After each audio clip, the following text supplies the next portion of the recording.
आप New Zealand England की तरफ क्यों देख रहे हैं? आप अपनी प्रैक्टिस करें। आप देखें यार, अगर इनकी सोच ये थी कि हम टूर्नामेंट से बाहर हो गए हैं तो फिर उसके हिसाब से प्रैक्टिस तो करनी, क्योंकि आपने श्रीलंका से एक मैच तो खेलना है ना, या घर आना था आपने वापस।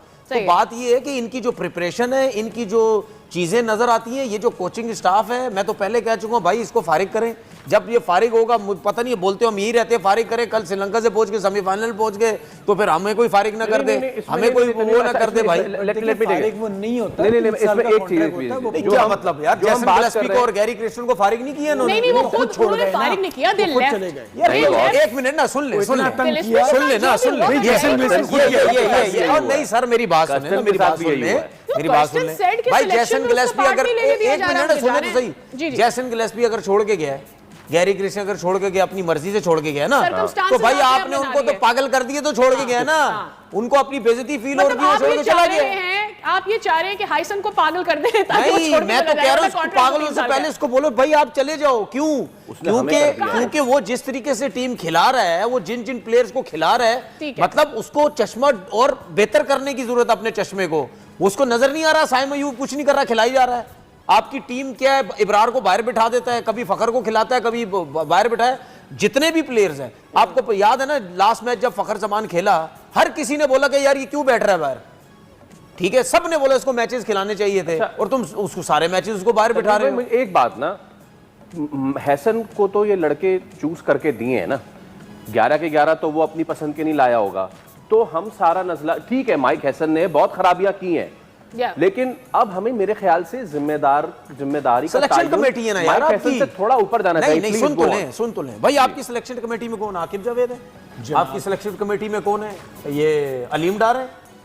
और कौन है सिलेक्शन कमेटी में? वो कोई वो है असद शफीक, वो कंप्यूटर एनालिस्ट भी है, कौन है पता नहीं, असद शफीक। T20 का मैच पावर प्ले में जीता जाता है, डेथ ओवर में जीता जाता है, या फिर जो टीम मिडिल ओवर्स सॉलिडिफाई कर देती है और सॉलिड खेल लेती है तो जीत मिलती है। मैच आप उस वक्त हारते हैं जब आप समझ लेते हैं कि मैच हार गए। ठीक है, सिचुएशन कोई भी हो, प्लेयर कोई भी हो, ठीक है ना। मैच आप कभी नहीं हारते, मैच आप आखिरी बॉल तक आप, ठीक है ना, आप हिम्मत हार ही नहीं सकते। सवेरा ओपनर्स का अपना रोल है, मिडिल ऑर्डर का अपना है, और जो आखिरी के पावर हिटर्स हैं या लो ऑर्डर है उसमें उनका अपना रोल है। तो हर एक बंदा इसी तरह बॉलिंग के अंदर आपका हर स्पेल अच्छा स्टार्ट, बॉलर्स का इंपॉर्टेंट, बीच के ओवर जो मैं बात करता हूँ 7 से लेकर 14-15 ओवर, उसका अपना है कि बहुत इंपॉर्टेंस है। ठीक है कि वहां आपने आउट भी करना है, रन भी नहीं होने देना। आखिरी की depth over, yorker, slow one, वही कम से कम कोशिश करनी कि सामने वाली टीम को आउट किया जाए।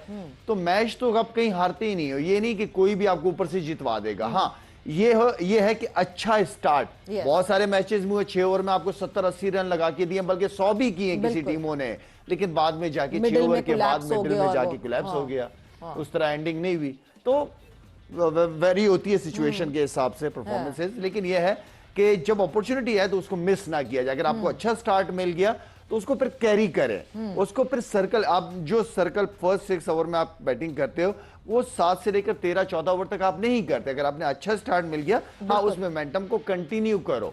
आप हर ओवर में तो आप 11-11, 12-12 रन नहीं बना पाएंगे, लेकिन at least 8 run 9 run 8 run 9 run ये आपको लेके चलना पड़ता है। हर गेम का, हर टाइम का, हर सेशन का अपना अपना टाइम है और उसका अपना तरीका है खेलने का। बिल्कुल, कोई ओवर शायद रन बॉल होगा तो जैसा कि दोस्तों आज का मैच आपने देखा होगा कि पाकिस्तान काफ़ी ज़्यादा पावरफुल दिखाई दे रहा था शुरुआत में, कि जिस तरह से उनकी जो ओपनिंग साझेदारी है वो काफ़ी अच्छी हुई, क्योंकि दोस्तों पाकिस्तान शायद इसी साझेदारी का इंतजार कर रहा था पूरे वर्ल्ड कप में, और ये साझेदारी आज उनको मिली आखिरी मैच में जाकर, और जो उनके वर्ल्ड कप का आखिरी मैच भी था। क्योंकि दोस्तों आज जिस तरह से पाकिस्तान शुरुआत में ऐसा दिख रहा था कि 250 के करीब पहुँच सकता है, लेकिन ऐसा हुआ दिखाई नहीं पड़ा। पाकिस्तान हर बार की तरह दोस्तों 176 रन पर 0 विकेट था, और उसके बाद में मात्र 212 रन के अंदर ही दोस्तों उन्होंने 8 विकेट चटकवा दिए। इसका मतलब यह है कि अगले उन्होंने जो 8 विकेट है उनके 30 से 40 रन के बीच में आउट होकर चले गए, जिससे ये दिखता है कि पाकिस्तान की जो बैटिंग लाइन है वो पूरी तरह से कोलैप्स होती हुई दिखाई पड़ी। और इस मैच के साथ ही दोस्तों जैसा दिख रहा था कि शायद 250 तक पहुंचेंगे तो ये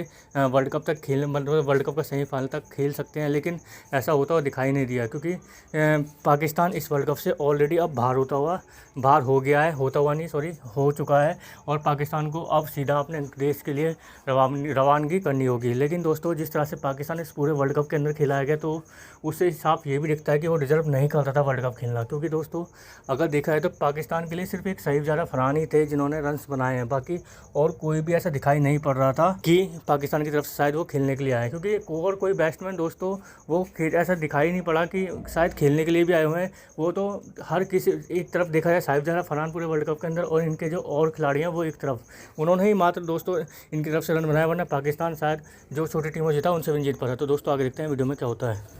कैसे लग गई शॉट नहीं थी तो टॉप पे जाएगी। हाँ एग्जैक्टली, कोई बात नहीं, जैसे मर्जी आए आते रहे, बट ये है कि आते रहे, स्कोर ना रुके हमारा। एटलीस्ट हमें 215 स्कोर चाहिए ही चाहिए, इससे नीचे हमें स्कोर नहीं चाहिए। शनाका तो इससे क्या ये साबित होता है कि कुछ प्लेयर्स के अलावा हमारी बाकी सारी टीम के पास इंटेंट तो है, लेकिन टेक्निक नहीं है कि उस इंटेंट का कुछ भी कर सकें, बिल्कुल that's what I meant, hitting कर सकें। बस इनका ये है कि इन्होंने आना है बल्ले घुमाने हैं, ये देखे ना technique. Oh no oh no oh no please, dot ball to finish the 19th over and now it's 2 3 4 5 6 गेंदें रह गई Not हैं। enough runs. 6 आखिरी गेंदों ओवर में में 217 मुझे लग रहा है कोई रन कर सकते नॉट हैं, इनफ हाईली रन, बनना अनलाइकली। ही नहीं है। साजिदा पर हाथ आठ नौ मार दे रन आएंगे। प्लीज, हमें 3 नहीं अब साइड जरा नहीं करेगा कुछ। नहीं करेंगे तो दोनों ही अच्छा, शायद सामने कोशिश कौन करेंगे। आएगा अभी? अभी स्ट्राइक पे मेरे ख्याल से आखिरी बॉल पे सिंगल हुआ है, तो फिर उस्मान है अनफॉर्चुनेटली। वैसे अच्छा हुआ सिंगल नहीं हुई, क्योंकि उस्मान खान पूरी ओवर जाया कर सकते थे। हुई है या नहीं हुई? हुई है सिंगल? मुझे तो लगता है कि नहीं हुई, नहीं हुई सिंगल सिंगल। नहीं हुई तो अच्छी बात है फिर फर्क। तो दोस्तों आपने देखा जैसे कि पाकिस्तानी मीडिया के रिएक्शन देखने के बाद में दोस्तों 64 रन से हराना किसी भी टीम को आम बात नहीं है। ऊपर से दोस्तों आपको पता है कि आप प्रेशर में ऑलरेडी हैं, हालांकि आपको शुरुआत अच्छी मिल गई थी, लेकिन उसके बाद में आपने जो फिनिश है वो अच्छा नहीं किया, क्योंकि दोस्तों जहाँ पर दिखाई पड़ रहा था कि इनके जो रन्स थे वो ऐसा दिख रहा था कि हाँ एक टाइम पर कि शायद पाकिस्तान इतना स्कोर बना दे कि वहाँ तक पहुँच जाए, लेकिन जिस तरीके से श्रीलंका ने लास्ट के ओवरों में बॉलिंग करी, उसे देखने के बाद में साफ साफ दिखे कि पाकिस्तान की बैटिंग जो पूरी तरह से कोलैप्स हो गई, क्योंकि श्रीलंका ने लास्ट के 2 ओवरों में मात्र 14 रन दिए और जिसमें 6 विकेट चटकाए। आप इस बात से अंदाजा लगाए कि पाकिस्तान की बैटिंग लाइन में कितने प्रेशर में दिखाई पड़ रही थी। अगर सोचिए अगर इन दोनों के जो ओपनर साझेदारी है वो नहीं हुई होती तो पाकिस्तान की टीम का क्या हाल हुआ होता इस मैच के अंदर, शायद पाकिस्तान इस मैच में कहीं भी दिखाई नहीं पड़ रहा होता। लेकिन दोस्तों कुल मिलाकर ये हुआ कि जो अच्छी टीम थी अब वो सेमीफाइनल्स खेलने जा रही हैं और पाकिस्तान इस वर्ल्ड कप से ऑलरेडी बाहर होता हुआ हो गया है। और आने वाले टाइम में पाकिस्तान टीम के अंदर दोस्तों आपको पता ही है कि इनके अब नए नए तरीके चालू हो जाएंगे, जो भी होना होगा। हालांकि काफ़ी चीज़ें देखने को मिली कि जिस तरह से पाकिस्तान आज श्रीलंका के कैप्टन्स ने भी जिस तरह से बॉलिंग का रोटेशन किया वो काफ़ी ज़्यादा ऐसा दिख रहा था कि मानो श्रीलंका भी जीतने के लिए नहीं खेल रहा, लेकिन ऐसा दिखा कि जैसे पिच पर भी कुछ ऐसी दिखाई दे रही थी कि शायद कुछ मदद है ही नहीं बॉलरों के लिए। लेकिन दोस्तों एंड में आकर जो पाकिस्तान उम्मीद कर रहा था कि हम इस मैच को जीत कर और अच्छे रन रेट से जीत कर हम इस मैच के बाद में सेमीफाइनल खेलेंगे, लेकिन उनका सपना टूट गया और वो बाहर हो गए। तो दोस्तों कैसे लगी आज की हमारी वीडियो हमें कमेंट करके जरूर बताएं, हमारे चैनल को लाइक एंड सब्सक्राइब जरूर करें ताकि आपको हमारी वीडियो प्राप्त होते रहें। धन्यवाद।